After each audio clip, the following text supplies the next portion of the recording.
Hi guys! Welcome back to my channel. Diretso na tayo guys sa mga iOS users dyan na mag-transfer ng files sa Windows. Transfer natin sa mga laptop.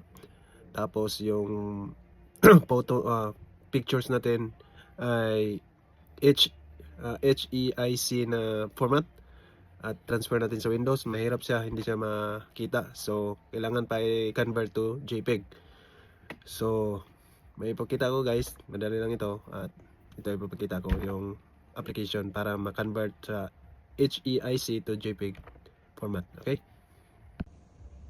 At ito yung i-download natin sa Microsoft Store guys. Real HEIC to JPEG converter.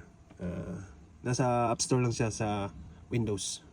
Tapos yung ma-download natin yan, ito na yung ano niya, apps niya.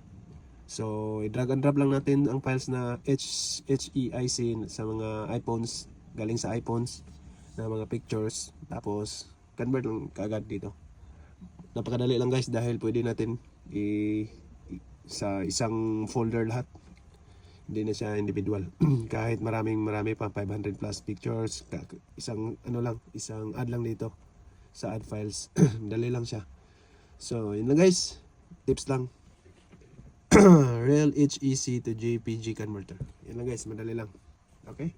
Have a nice day. Bye-bye.